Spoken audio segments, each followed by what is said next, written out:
Good morning, everyone. And thank you so much for having me. And I apologize in advance for not being able to join you guys in person due to like unforeseen circumstances. So this is my second year in a row being part of this prestigious conference, and hopefully over the next 20 minutes, I'll try to be entertaining and I'll try to just shine the light on the value of conduction system pacing in patients with heart failure. So, uh, uh, perfect. So, so like, I think as a start, probably like it would be a little bit repetitive to one to as what my colleague mentioned. So we overall the age standardized heart failure incidence is increasing all over the world, and it's also increasing in Asia.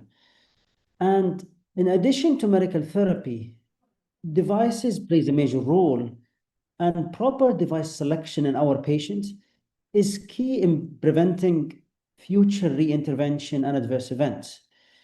And we know, in addition to ICD for sudden cardiac death prevention, BIV CRT has been the cornerstone for cardiac resynchronization therapy, but recently, conduction system pacing, and probably more recently, left bundle branch area pacing offers an alternative to such patients. And we know that the adoption of left bundle branch area pacing for bradycardia is growing more and more. But when considering it for patients with heart failure, we have to remember that one size does not fit all, and it may not address all the substrates. And the other thing that we have to emphasize is that if we have an issue of less than optimal pacing position, that may not be adequate for patients with heart failure. It could be okay for patients with bradycardia, and I'll try to cover probably the latter two, like in the talk. So these are my objective. I think it all starts with prevention. I just want to review the role of CSP in preventing heart failure. And then I want to discuss the value of CSP in treating heart failure. And then also, like, I just want to go over the challenges when we consider CSP for CRT therapy. So if we start, this is our problem when a patient presents with a heart block. So our usual modality is either we go for a conventional RV apical pacing with a conventional device. And again, in my side of the world, like there is a wider adoption for like leadless pacing. So what we have is a patient with a heart block. Our goal is to restore conduction, but we end up using these two modalities. We end up with this very wide left bundle branch block. And I think my colleague just discussed the deleterious effect of left bundle and RV pacing on the heart. Because we know that like with the left bundle, we can see that the RV is activated before the LV, so we induce interventricular desynchrony, and also like we see that the septal LV is activated ahead of the lateral LV, and we induce intraventricular desynchrony. And this all lead to increased stretch of the lateral LV, increased oxygen consumption, worse strain pattern. And if we look at any database, in Framingham database, left bundle post ACS, left bundle post TAVR, left bundle in patient with heart failure, it all led towards outcome. And what happens with RV pacing, we more or less do the same. So we should not expect the outcome to be any different. But the proposed solution is with conduction system pacing, we can get like very narrow, very rapid activation of the conduction system. And we end up with this very skinny, almost near physiologic QRSs. So overall, when we look at RV pacing, we know that RV apical pacing increase the risk of pacing-induced cardiomyopathy. And for those who develop pacing-induced cardiomyopathy, they have higher cardiovascular mortality. But what happens with CSP? So with conduction system pacing, it actually prevents the drop in the ejection fraction if they start with a normal LV. So if you compare a patient who have CSP compared to the RV pacing. With RV pacing, you get about 6% drop in the ejection fraction, but with CSP, you get like a preservation of the left ventricular ejection fraction. And also, like with that, that translates into reducing heart failure hospitalization with CS pacing. This is from population data from the US. This is from Medicare data, and mostly for patients with bradycardia. But even in randomized controlled trial, even like this is like one of the most recent randomized controlled trial. And if there is one thing that always stands out, it reduces pacing-induced cardiomyopathy and it reduces heart failure hospitalization. So if we look into the guidelines, so regardless of what's your pacing indication, if you have a preserved LV, if you have an ejection fraction between 41 to 50, when considering your RV pacing, you always want to consider CS pacing. But if you have someone with an ejection fraction of less than 40, you should avoid RV pacing, consider CSP or BIV pacing. But even for those who did not need a lot of pacing, I think CSP is always an alternative. So in my practice, I almost like never do RV pacing anymore, just because I think CSP have a major role in preventing pacing-induced cardiomyopathy. And the one thing that I want to mention, if you have someone with bradycardia, I think we all hear about LV septal pacing, left bundle branch pacing, anterior fascicle, posterior fascicle, and septal fascicle. If you have someone with bradycardia, honestly, even though that you get narrower QRS when you capture the left bundle, but like when you compare LV septal pacing compared to the left bundle pacing, hospitalization is the same. So even if you get like a suboptimal lead position, like it's actually better than RV pacing. So I think probably like we should do more and more bradycardia pacing just to improve our success when the real world come when you have patients with heart failure. So now let's talk about treating patient with heart failure with CSP. We know that CRT have a very solid role in managing patients with LV dysfunction, but there are some limitation when it comes to BIV CRT. We have some failure in LV lead placements, like you don't have like CS targets. You have what we call the non-responder in about 30%, and you have those with non-left bundle that we relatively have low evidence of CRT. So let's start with those with LV lead failure. There are multiple meta-analyses that compared BIV CRT to left bundle branch area pacing or CSP CRT. And I just pick one of them. When we compared both, it appears that left bundle branch area pacing actually reduces mortality. This is compared to BIV CRT by about 30%, 40% reduction in heart failure hospitalization. You end up with a narrower QRS. You improve the ejection fraction better, you have shorter procedure time, and you have lower radiation dose. So it seems to be the answer probably for those patients with a failed CRT, maybe everyone. And this is like one of my patients. This is like before, this is the patient who had like no CS target. This is after like a CSP CRT, and we got a remarkable improvement in the ejection fraction in only a few months. But also like the one thing that we get with CSP CRT, when we look into our CRTs, we have those people who respond and those who fail to respond with the conventional CRT. So if you are a responder, CRT reduces your arrhythmia. But if you are not a responder, like actually CRT, BIV CRT could be arrhythmogenic. But what about CSP? When we look at CSP CRT, it actually reduced sustained ventricular arrhythmia compared to BIV CRT, and it also reduced AFib. So you have less arrhythmia with the BIV CRT, with the CSP CRT. What about those who fail to respond?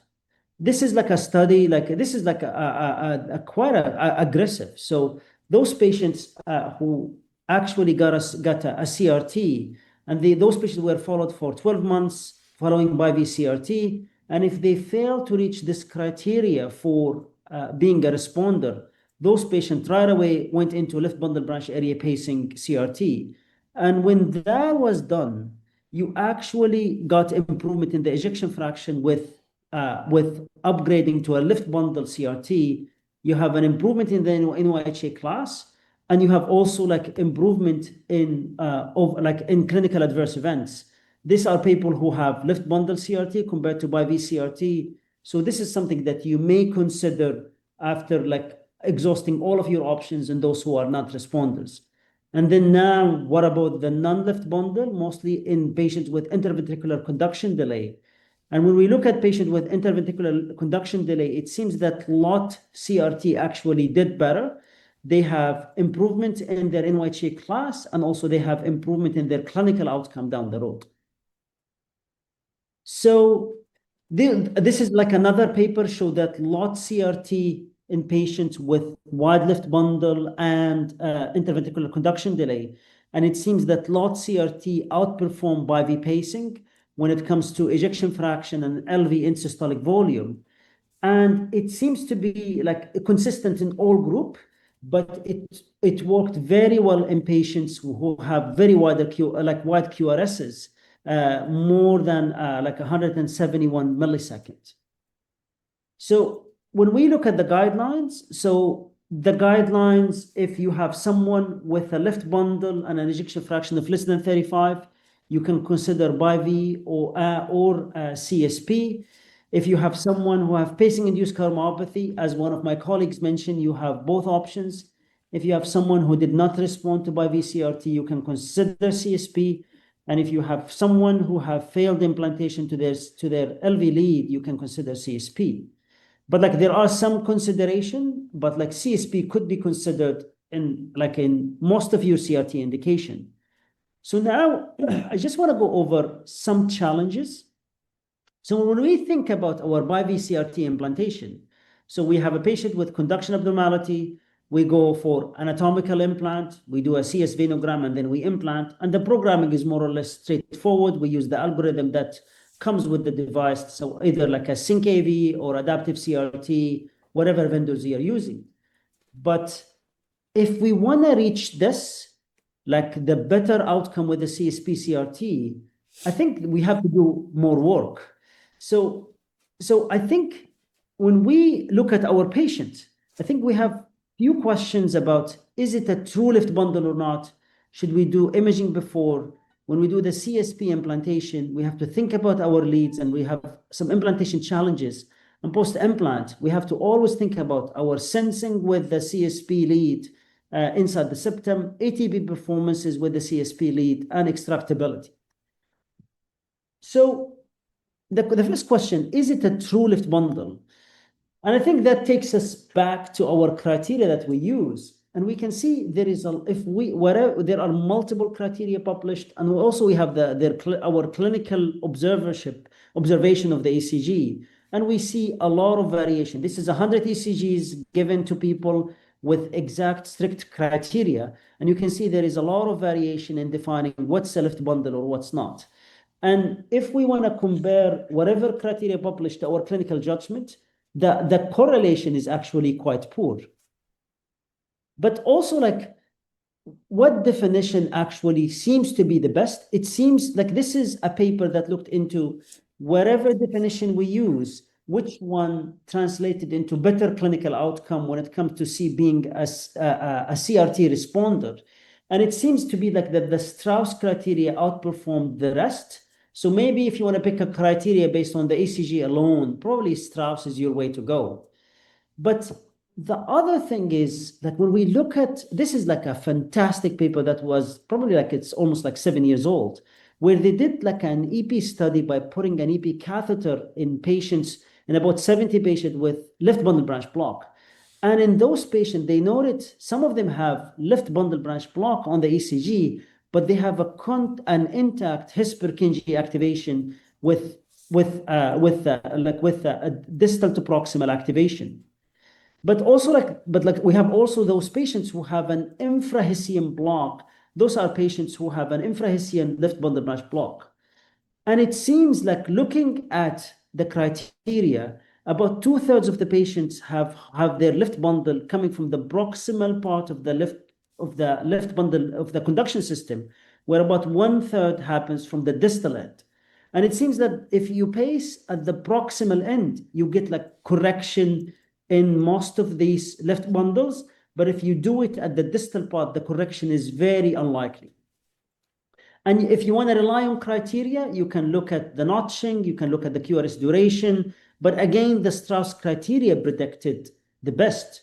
And I think this is very clinically relevant when you consider CSP CRT down the road. But if we want to take it a step further, we're looking at the ECG, but there are like now more and more criteria, including ultra high frequency ECG that we can use, and it can tell us exactly where the activation of the ventricle is. And I think there is the future in those ultra high frequency, like a non-invasive modality in trying to cherry pick our patients. So let's say these are two patients. So this is a patient one, what appears to have an intraventricular conduction delay. And you can see that the activation of the ventricle is happening like at a very different time compared to this patient where the activation starts at the septum and like on the lateral wall being activated the latest. So that tells you that this patient is very likely to respond because their conduction disease is at the very proximal part compared to this patient who have conduction disease all over the septum. So the other thing is MRI is very helpful. We know that MRI guiding the position of the LV lead actually worked very well. These are the patients who did MRI guided compared to those without MRI guided. And if you follow the MRI, avoid the scar, you actually do better. You can do MRI for CSP because if you have a scar of the septum, you will always fail. I did one of those cases and I failed. So probably MRI before committing to a CSP CRT can help you in cherry picking your patients. Now, I think with these criteria, I think when you implant a CSP CRT, you want to know if you implant an LV lead, a left bundle branch area pacing alone, or you want to add an LV lead. So if you want to consider adding a CS lead, if you have a very wide QRS, interventricular conduction delay at baseline, or if you have a septal scar, because you are unlikely to correct the conduction system by doing the CSP alone. So now, what about doing CSP? Would you just put a 4-lead device, like where you, or a 3-lead device, where you implant an LV lead, a left bundle lead, plus or minus a CS lead, plus the RA and a shock lead in the RV? Or you actually put the high voltage lead into the left bundle area pacing through a larger sheath. And overall, we know that if you place a brady lead in the left bundle branch area pacing, the leads are very reliable with a very low rate of failures where your pacing threshold and pacing impedance remain stable all over with time with multiple studies. But I know that some people have tried putting the shock lead or the tacky lead inside the septum. This is a work that was done by Guram in Germany, and the lead actually did very well. The procedure was safe and effective, and the lead was effective in detecting and defibrillation, and the parameters were reliable, and the QRSs were narrow. And this is other work that was done in the US, also with more or less the same lead. They did DFTs, they have very nice recording of the potential, very nice ECGs, but they had one case where they have atrial oversensing and they have to relocate the lead. This was short outcome, so probably we have to wait for more dedicated leads before committing to that. So the implantation challenges. So if you think about your Brady indication, your success for CSP, this is from the Milos registry, you're talking about 92%. It's about 80% or lower in patients with heart failure. And even if you look into large databases, about 18% of those who went through left bundle branch area pacing lead, CSP, ended up with an LV lead. And I think now whom to consider an LV lead in, looking back at this, so you have patients who have left bundle with intact Hesperkingi and those who have a block below the Hesperkingi system. And as I mentioned, if the block was proximal, you are very likely to correct it if you pace, compared to the block if you are distal, you almost you will never correct it if you pace the conduction system. So it is very simple. So if you are able to do this with an EP catheter and you have a block below the His, probably a CSP alone is enough compared to those who have an intact Hesperkingi system. you're unlikely to correct it with a CSP alone. Probably you will need an LV lead too. And this is more or less the same. They do his spacing at the beginning of the case with the lead. And if you are able to correct the conduction with his spacing, that tells you that probably a CSP alone is enough. If not, you will add an LV lead.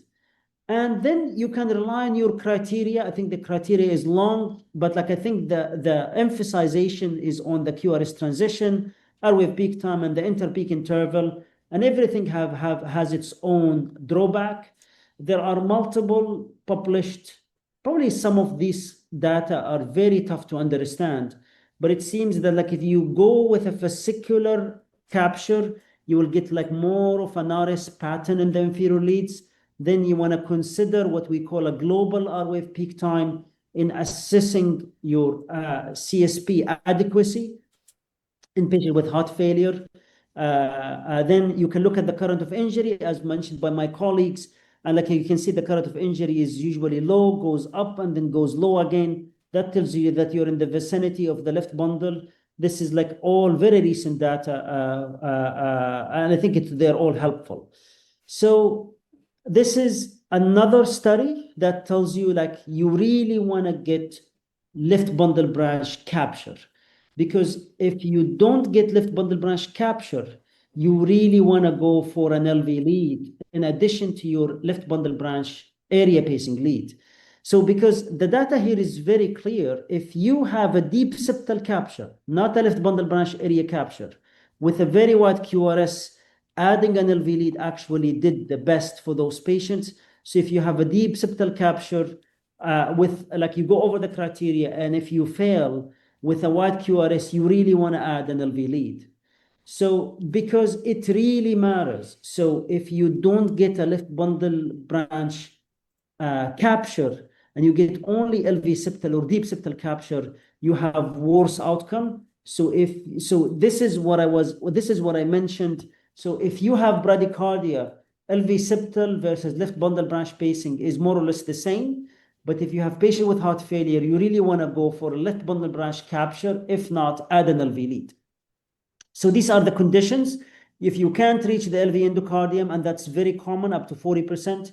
If you reach, but you can't get left bundle branch capture, if you have a long R-wave peak time, if you can't capture the conduction system, if you cannot correct the left bundle with a Hess bundle capture, if you have an interventricular conduction delay, if you have a delayed activation, if you're using ultra-high frequency ECG, you really want to consider adding an LV lead.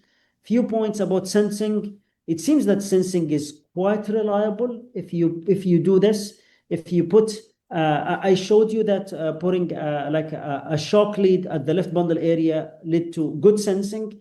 If you put a pace sense lead and you connect it to an IS-1 port, like this. The sensing was quite adequate. Unipolar pacing impedance was stable, and it remained stable in follow-up.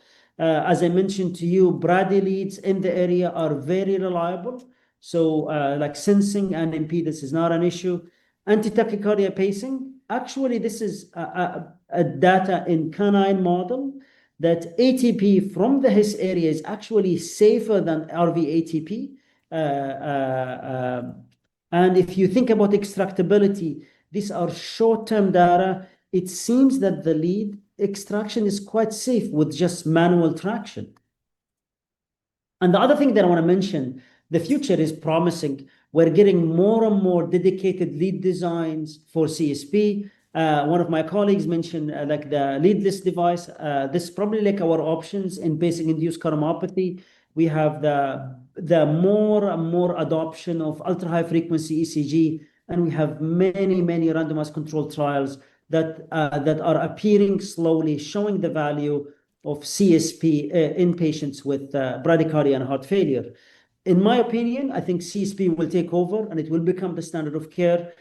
I mentioned that when I talk to new implanters, expand your indication. Do not wait for LV dysfunction or failed LV leads. Even with the best implanters in those studies, they fail in about 20 to 40%. So, and go for the low hanging fruit, the brady indication. volume matters, volume matters, volume matters. And if you look at the Milos registry, they say that you need 100 case, and I think that's too much. But I think other data showed between 25 to 50. So do more and more of these. So when you have heart failure patients, you are more primed for success. And I think CSP technology and our understandings are not perfect, but I think it will only get better. Thank you so much.